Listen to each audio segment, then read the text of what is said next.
want to do is just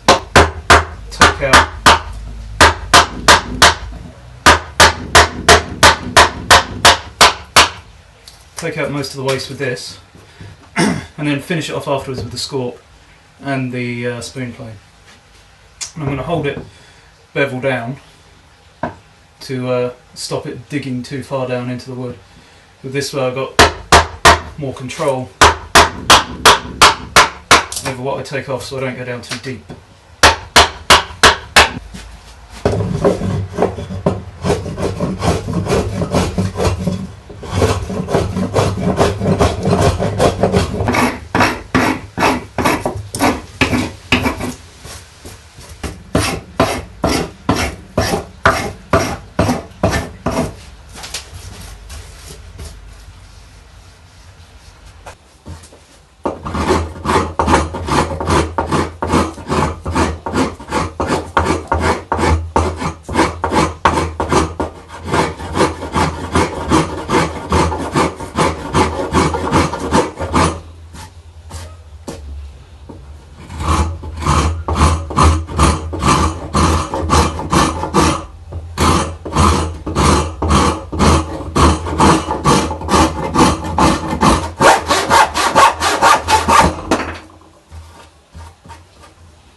I want to cut these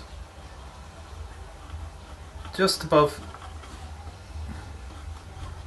where they go in, just to make it easier for me afterwards, and also to make the wedge go in properly. And also I want to mark the orientation of the wedges.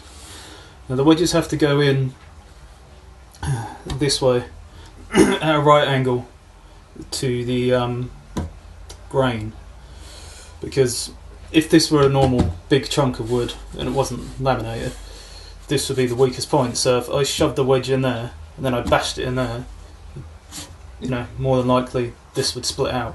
So you see my grain is going this way, so I want the wedge to be this way. So just look above here, sight it, and I want the wedge to be there. And then what I can do is use that to come down the sides.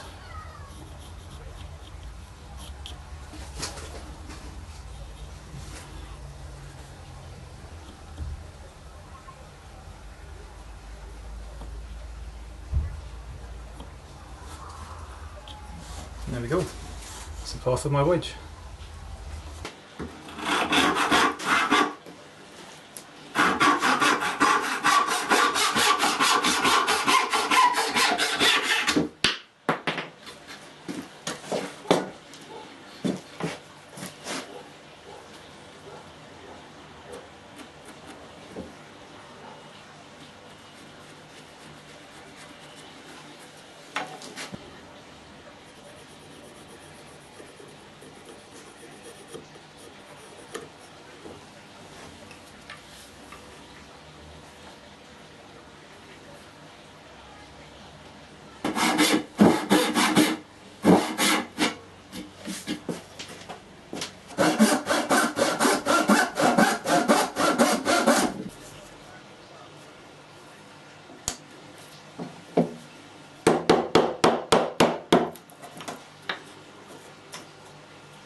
Well, comfortable and no creaking. That's good.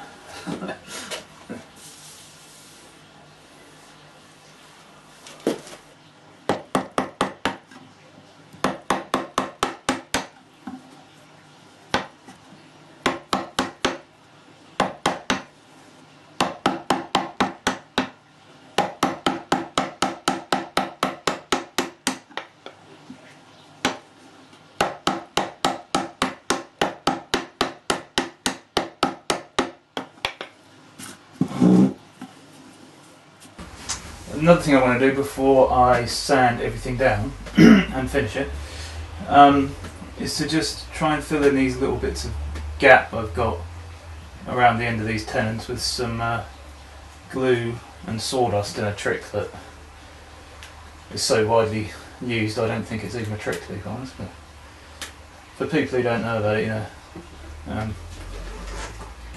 it's a pretty cool little way to try and hide your gaps a little bit. So you just want a little bit of glue on there. And you're going to sort of rub it in the hole. Really work it in there, if you can. A bit more, I think.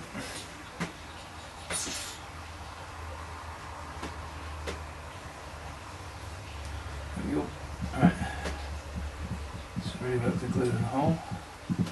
Then you get some sawdust and you put it on top.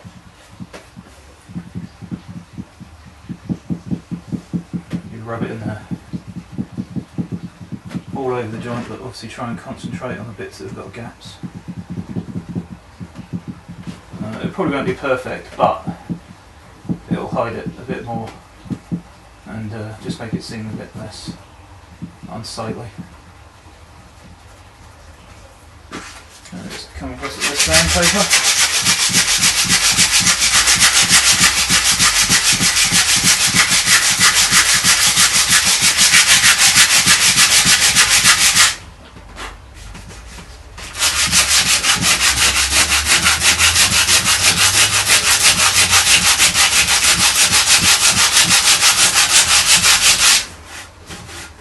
See, those gaps are pretty much gone. I'm going to start with 60 grit sandpaper.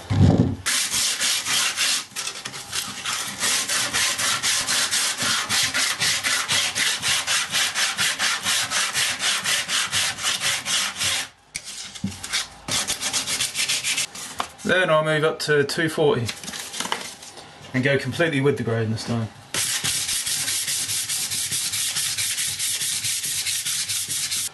Got my water sprayer and a cloth, just going to dampen it up, and then I can wipe some of that dust off there. I've got some Danish oil, and the first thing I'm going to do is just really slap it on, so I'll just chuck a load on there. We'll just really slap it on there, really liberally get it soaked in.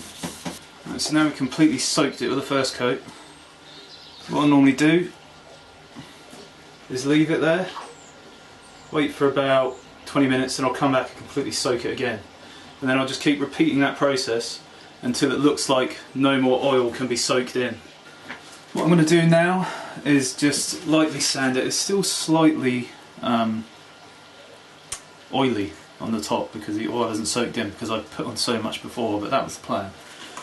So what I'm going to do is just take some 1000 grit sandpaper and just really lightly sand it, and I mean really lightly.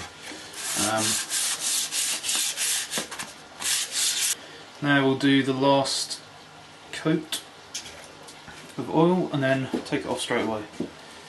So this one doesn't really have to be liberal, we just have to make sure we cover it and then strip it off.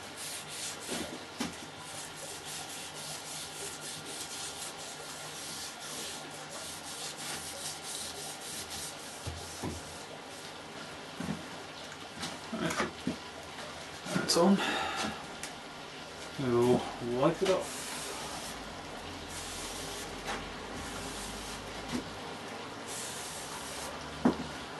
Thank you for watching the pallet stool build. As always, if you enjoyed that video, please hit subscribe, and I'll see you again next time. Also, I've just set up a Patreon page, so if you feel like donating and helping me improve equipment and able to do bigger and better things, then please head over there. If you don't want to, no worries, the videos are still going to keep coming. Thanks a lot.